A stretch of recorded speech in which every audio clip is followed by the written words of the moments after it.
would take other people's songs and put my own words in them and then present them like they were mine. So that was a trash thing I did, but it was me getting started to finding my own voice, right? Because I'm thinking that my experiences have to be this grand thing, but they don't. They just have to be better things. There's only one way. And then all of a sudden I found the voice. It's time, effort, and energy. It's time, effort, and energy. It's time, effort, and energy. It's time, effort, and energy. And then it was about translating the poetry to song format. So I started to study songs, mainly Omarion is somebody I studied a lot, Omarion and Usher, because I felt like they sounded like what I wanted to sound like. And Omarion and I have a similar register in terms of where we sing. It's that low tenor, even maybe an upper baritone type of thing, up into a higher tenor, you know, when I really get in my bag, right? And so I was like, okay, if this is what I want my vocals to sound like, I gotta listen to it. I gotta see where the mixes are. Where do they space the vocals at? You know, how loud are they, you know, in regard to where the drums sit and where the accompaniment sits. So I just became a student of music in that regard. And so growing up, I played sports. I didn't have a big social life. Part of it was just because my dad was kind of strict with certain things, which he loosened up later. But, you know, it used to make me mad at that back then. But something I'm learning as a parent is that I saw a quote that said, when you were a kid, you didn't realize that you were watching your parents grow up too. And now that I'm at the age that I'm at, and I remember around that time, I'm like, okay, when my dad was this age, I was 10 years old, 12 years old. And I'm like, oh man, I thought that he had it all figured out. He didn't yet. He had some things figured out, but it was certain things where he was like, okay, maybe I'm being too hard. Maybe I have to change this. And even in that, you still make mistakes. And it made me give him more grace because of that. So as I started to learn my voice, music was the last thing that I didn't give up on. So I started pursuing it crazy. Shout out to Craig Lindsay, a good friend of my dad's. He took me in and gave me a key to his studio and everything. And I could go over there whenever I wanted. He showed me how to record, gave me techniques on how to get into character on a song. And my dad would give me little critiques here and there, just super harsh critiques. But I loved it though. I didn't like it at the time, but I started to love it because it made me better. It made me not settle. It made me work harder. And so as I started to find my voice, I was like, dude, I think I got some songs. And this was about high school time. And high school was when I recorded my first couple of songs, like copying over after other people. But the first time I was writing my own original material just by me, it was right after my first year of college. And I started to actually my wife's brother, because we've known each other since we were kids. And this is while we were me and her were dating, or just started dating. And I remember hitting him up for some production, and he kind of was dragging his feet a little bit, and I was kind of like, man, come on. Like, so I asked him to teach me how to use, he had a Korg Triton. I asked him, you say, hey man, teach me how to use this mug. They started teaching me how to use it. I started making my own tracks. I came out with a little 3-song situation, where the main song was this song I had called, nope, I'm not gonna tell you what it's called because I listened to it a while ago, and it's kind of wild. But it was a song that I presented in one of my college classes as part of an assignment. It was a composition project, and I attached a song with it because I'm like, oh, this is a way for me to kind of promote that I make music. I did it. My teacher loved the writing. She loved the song. And so I was like, dang, I got something. So I did this EP called, what was it called?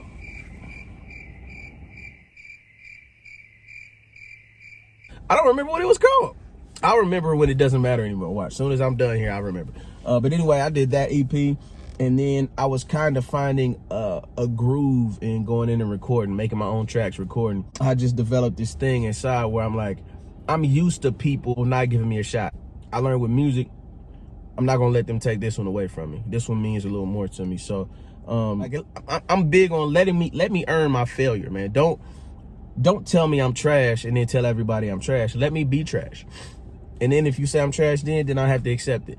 And so making my own tracks, I came 06, 07, I'm working on songs, and then I make a project called Listen to Me Right.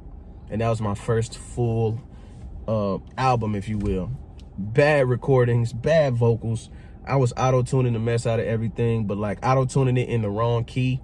So some of the auto-tune vocals are like in the wrong, it's bad, man. There's people, if you lived in Kansas City, you might have got a copy of that if you were in tune to what I was doing at the moment. But none of them complain about it. But I'm like, this is not good, bro. The ideas are great. The ideas, that's what I found out, is that I have good ideas. I know how to put together a song. But at that time, like recording wise, vocalizing I was decent, but like recording and just singing are different. Recording is a separate exercise.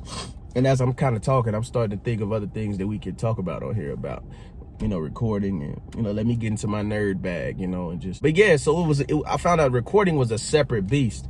And I didn't really start learning how to record well until later down the line. We'll talk about that on the next episode as we start to get into like when I started to make inroads into the actual music industry, because that happened about 2008-ish, something like that. 2008, 2009, somewhere in there. Probably 2008 was my first little, you know, toe in the pool of the music industry. But up until that point, I was doing everything myself. You know, via the teaching of Craig Lindsay. Big shout out to him. It's a lot of people that came through Kansas City that make music that have some connection to Craig. So salute to Craig. He's the first person that told me to get my, you know, BMI or ASCAP, which I ended up signing with BMI, so that you can get your performance royalties, your radio royalties and all that good stuff, which, you know, I still get a quarterly check from them. So shout out to him.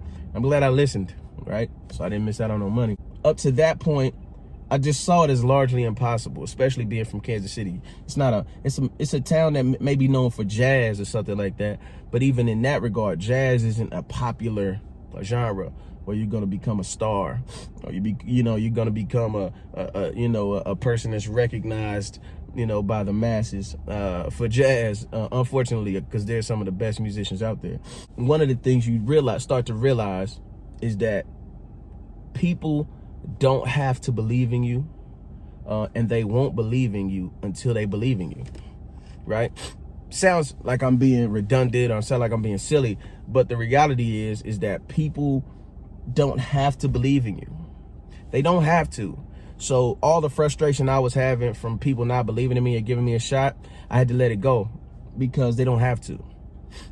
Nobody's gonna care more about my future than I.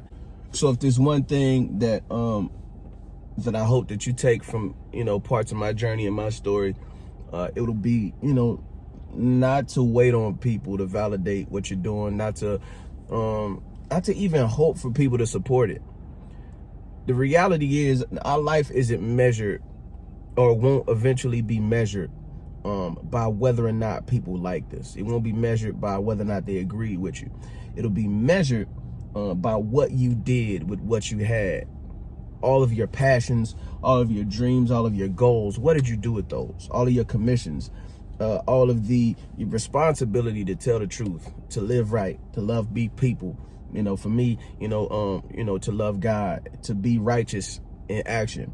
And that's something that we all fail at to some degree at some point. But failure, it's being like having failed and being a failure aren't the same thing. Don't be a failure. A failure is a person who decides to move in a direction that his or her life is not supposed to go to. A failure is a person who decides, I'm never going to try to do better than I am today. Being a failure is a decided attitude. It is not a mistake. It's not you missing a lot of shots. It's you giving up on the game. So I encourage you, don't give up. Whatever you're passionate about, whatever your dreams are, you know, hopefully your dreams and passions have a righteous motivation, right? Because it'll keep you from being greedy and finagling people out of money and out of position and everything. But it'll also keep you from being motivated by how people react to it, and you'll be motivated by your cause and your purpose. At least that worked for me. So with all that being said, be patient with your boy. We're gonna work our way through this. As I said, I'm learning it as I go. I've just decided to let each episode, each song, each picture, each post, each whatever text be a time capsule as to where I was at the moment, and it'll either show that you've grown or that you have work to do in terms of, you know, making sure that you put time, effort, and energy in growing from now on. So this has been another installment of Time, Effort, and Energy with yours truly, Chris Cobbins, as the sun beams in through the window, letting me know that the future is oh so bright. That's corny. That's all right, though. A lot of y'all corny and just don't want to admit it. I'm okay with it. Kanye said we all self-conscious. I'm just the first to admit it. I'll say a lot of y'all are corny. I'm just the first to admit it. Thank you for tuning into another episode of Time, Effort, and Energy with yours truly, Chris Cobbins. Listen to the song I made for the podcast. Let me know what you... Don't let me know what you think about it. Just like it. Pretend you like it. Make me feel good about myself, all right? Love.